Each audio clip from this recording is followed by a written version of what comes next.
Hello, my friends. When I look at where this conflict in Ukraine is heading, the next logical step seems almost painfully obvious. Donald Trump is on the verge of turning his back on Europe and on Ukraine, no matter how loudly they protest. We've seen this movie before.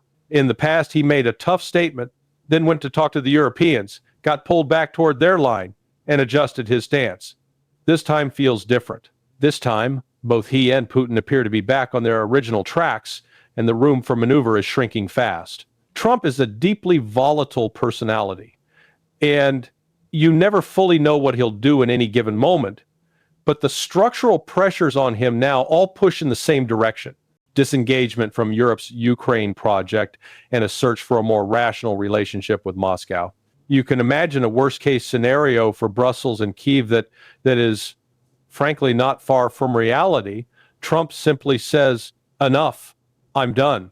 Zelensky, Macron, Starmer, Merz, you handle it. I'm out.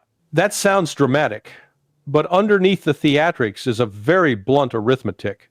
Europe is counting on American money to buy American weapons that Europe itself doesn't have the resources to replace, and those weapons are supposed to go to Ukraine, a country that's running out of soldiers to use them. That is not a sustainable military model. It's a fantasy. The Europeans are behaving as if they have infinite time, infinite manpower, and infinite political capital, when in truth, they have none of the three. If Trump does decide to step away and essentially tell Putin, do what you need to do in Ukraine and finish this, the obvious question becomes, what exactly are the Europeans going to do about it? Start a direct war with Russia? With what? Putin already has multiple fully equipped army corps on the front lines. Europe can't even field one serious corps of its own, and its air defenses, drones, and industrial capacity are nowhere near parity with what Russia has now built up.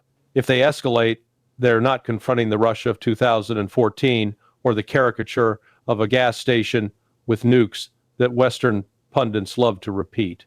They're confronting a state that has reorganized its economy around long war, integrated its defense industry into the civilian sector, and adjusted its society to a protracted confrontation. And people need to stop pretending NATO is some magical talisman that will change that reality. A Trump-led United States is not going to march in with divisions of American troops to save a political class in Brussels and Kyiv that ignored every warning sign for years. The alliance on paper and the alliance in practice are two very different things. And Ukraine has exposed that gap more brutally than anything since NATO was founded. The game Europe is playing is desperate and, in many ways, reckless. They are gambling on American power at precisely the moment American planners are looking at the global map and realizing they are overstretched everywhere. If you strip away the rhetoric and actually look at capabilities, you see that the United States itself is lagging badly in fulfilling the weapons promises it has made to its treaty allies, from Taiwan to Japan and beyond. It is not even fully rearming its own forces at the pace required to support a major conflict simultaneously in Europe and Asia. The one area where Washington still clearly dominates is nuclear weapons, and that's precisely the domain where any miscalculation could be terminal. Conventional overconfidence in Ukraine, combined with strategic distraction in the Pacific, is the kind of mix that leads great powers to stumble into catastrophes they never intended. In the immediate theater of Ukraine, Russia is objectively the giant on the field. It has the functioning defense industrial base, it has the logistics, it has the manpower reserves, it has a wartime economy that, despite sanctions, is not collapsing but adapting. The constant flood of Western commentary framing Russia as weak, desperate, or on the verge of collapse doesn't just mislead the public, it blinds policymakers to the actual balance of power. When you teach yourself to believe your own propaganda, you stop responding to reality. That is dangerous enough in peacetime. In a war, it's fatal. Trump, for all his impulsiveness, appears to grasp at least part of this. One reason he wants out of Ukraine is simple. He doesn't want to own the consequences of a conflict that the West cannot realistically win on its current terms. Another reason is more transactional. He remembers very clearly the arguments from people like Sergei Lavrov that the United States and Russia are both losing hundreds of billions of dollars in potential trade and investment because they've allowed this relationship to rot into permanent hostility. He sees that as a bad deal for Washington and would like to flip the table. And if the price of doing that is stepping on a few European toes or stomping on Zelensky's political career, he is not going to lose sleep over it. Overlay this with Trump's national security strategy, and the bigger picture comes into focus. On the surface, the document talks about coming home to focus on the Western Hemisphere. For domestic consumption, this is marketed as a pivot away from foreign entanglements. But when you actually read it, what emerges is something very different. A strategy aimed at freeing up American bandwidth to concentrate on China, with Russia treated less as the ultimate enemy and more as a secondary problem, or even a potential wedge in the larger contest with Beijing. The talk of retrenchment in Europe is camouflage. The real priority is building a wall of alliances and bases across the Pacific and the Western Hemisphere to contain China's rise. From the American planner's perspective, this makes a brutal kind of sense. China now has the world's largest or near largest economy by several metrics. An immense navy, a vast air force, a huge standing army, and a formidable defense industrial base. Russia, by contrast, is smaller, but still the second most capable military industrial power, and now increasingly aligned with Beijing. That pairing is what Washington truly fears. So, the logic in the strategy is to push China out of places like Latin America, where its trade footprint already surpasses that of the United States in many countries, while closing the ring around China on its own periphery with allies like Japan, South Korea, and the Philippines. Where does Ukraine fit into that grand design? In practice, it's a drain. It ties down resources, fractures Western unity, and drives Moscow deeper into Beijing's embrace. The more Europe insists on framing Ukraine as its first priority, the more it locks itself into a losing equation, trying to bleed Russia on the edge of the Eurasian landmass while the United States is pivoting to the Pacific and mapping out scenarios of naval and air conflict with China that, in almost every serious war game, drift toward the nuclear threshold. Ukraine is not the center of gravity in that global contest. It's a bleeding edge, and from Washington's perspective under Trump, it's increasingly an expendable one. Now, step into Moscow's shoes for a moment. For years after the Cold War, Russian leaders watched NATO move steadily eastward, stationing infrastructure and training forces closer and closer to their borders. After the 2014 coup in Kyiv and the subsequent civil conflict in Donbass, they watched as the West used this crisis to justify rearming and retraining Ukraine on a scale that no serious Russian strategist could ignore. For a long time, Moscow tried to manage this with diplomacy, frozen conflicts, and half measures. But at a certain point, they concluded that the United States and NATO would never accept a neutral Ukraine and would instead use it as a forward operating platform against Russia's near abroad. The so-called special military operation that began in 2022 is, in Russian doctrinal terms, not a total war in the classic Clausewitzian sense, but a limited campaign with a narrow strategic goal: to remove the threat of a hostile NATO-armed Ukraine on Russia's doorstep and to secure territory that Moscow views as essential to its security. That doesn't make it any less destructive for the people on the ground, but it does explain why Russian leaders keep describing their aims not as conquest for its own sake, but as the enforcement of red lines they have been articulating for decades. They have also been brutally clear. The minimum cost of removing that threat is the territory Russia currently holds. The longer the West drags this out, the more likely it is that Moscow will add Odessa and the entire Dnipro River corridor to that bill. Europe, meanwhile, is trapped in its own illusions. For years, European leaders told themselves that Russia was a paper tiger, fragile, corrupt, and militarily incompetent. They believed that with enough sanctions and enough Western arms, Ukraine could break the Russian army and force Moscow to accept a settlement dictated from Brussels and Washington. Instead, the war has revealed something very uncomfortable. The real paper tiger in this story is not Russia, but NATO. European militaries lack ammunition stockpiles, air defense capacity, and industrial depth.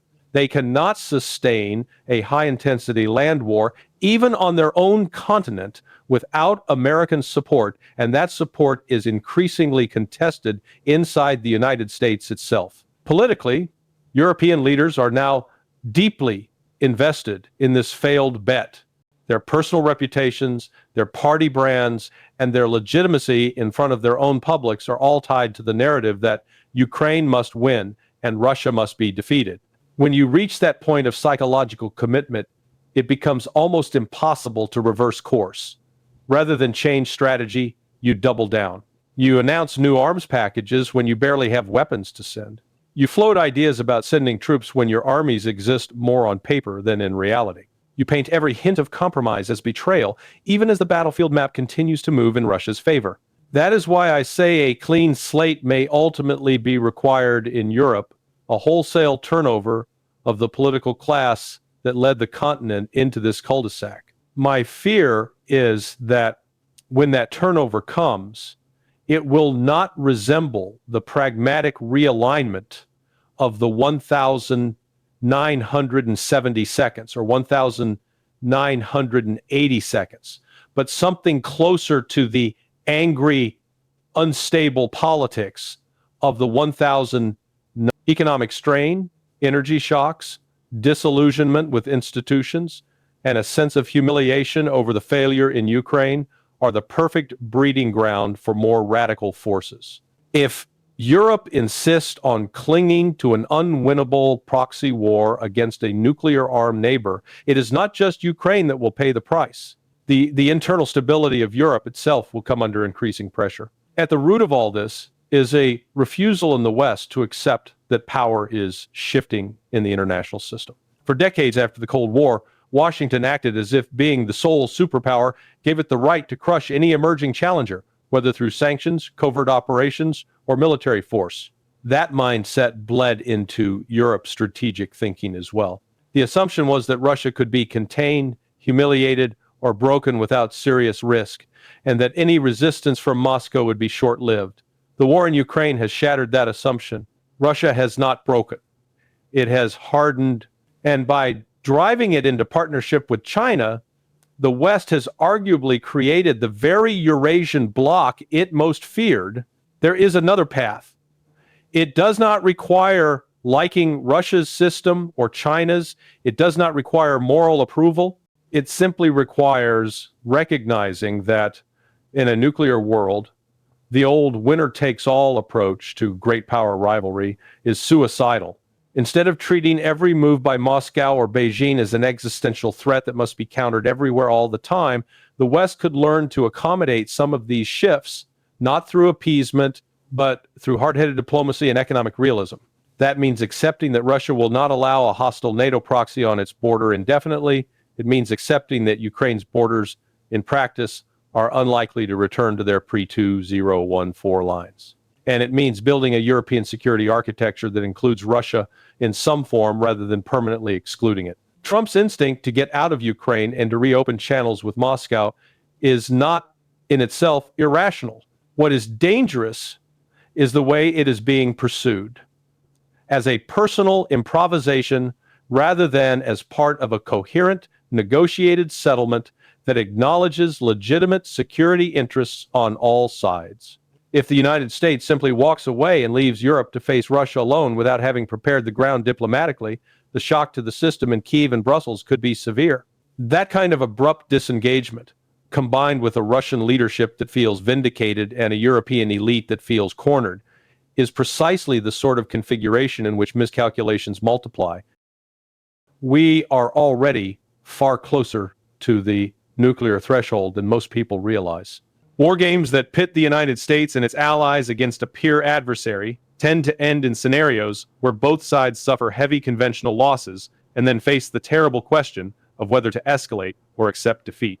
Introduce Ukraine, NATO's credibility, Russia's red lines, and America's China obsession into that mix, and you have a highly combustible environment. The more the West denies the reality of Russian strength in Ukraine and the limits of its own power, the more likely it becomes that someone, somewhere, reaches for the nuclear card as a way out of a strategic corner. This did not have to happen in Ukraine.